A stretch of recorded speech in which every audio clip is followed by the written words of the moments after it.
quand on regarde la façon dont les couples se forment, avec on va dire une très forte pression pour les études, une très forte pression pour les deux sexes, hein, pour une très forte pression aussi à avoir un emploi qui soit rémunérateur, qui soit bien placé. Donc ça fait beaucoup de conditions qui retardent en fait le moment du premier enfant. Les statistiques qu'on a montrent souvent d'ailleurs que la première union, c'est-à-dire la première relation cohabitante avec un partenaire, est bien souvent une relation qui n'est pas féconde, et une séparation qui s'effectue, et ce n'est que dans la deuxième ou la troisième union cohabitante qu'il y a le premier enfant qui arrive.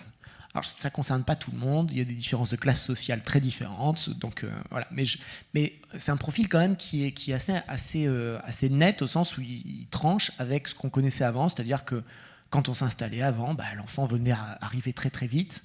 Là, c'est plus le cas. On s'installe, on attend, et puis des fois on attend tellement que le couple il s'arrête, puis il faut tout recommencer en fait. Il faut tout recommencer le processus, rien promettre, se fréquenter, puis ensuite se voir à distance, puis ensuite avant de pouvoir parler éventuellement de cohabitation, de se dire on s'installe quand même parce que là c'est bon, on est sûr de nos sentiments.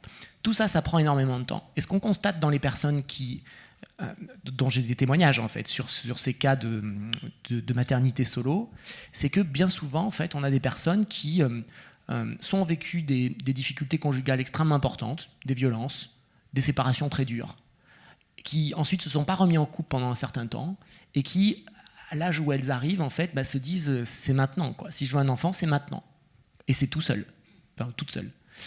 Soit c'est des personnes qui, au fil des relations qu'elles ont eues, sans avoir été complètement seules pendant très longtemps, ont eu des relations, mais jamais au point suffisant de pouvoir parler de façon très très concrète de faire un enfant. Parce que ça arrive aussi, c'est comme le mariage, ça arrive au bout d'un certain temps, ça doit mûrir en fait, c'est pas dès le départ. Et pour ces femmes-là aussi, certaines qui ont connu justement plein de relations, mais jamais suffisamment peut-être sérieuses pour arriver à la discussion d'un projet conjugal, enfin un projet d'enfant.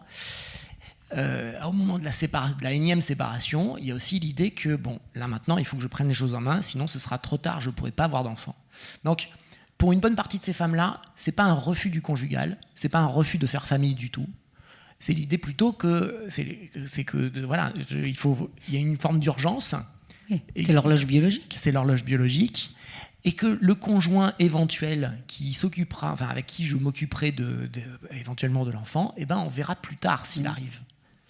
Donc c'est devenu, donc c'est une forme d'option, c'est pas exclu. Donc elles sont monoparentales au début, je dirais peut-être, parce que c'est conçu comme ça, mais avec aucun refus finalement de faire famille.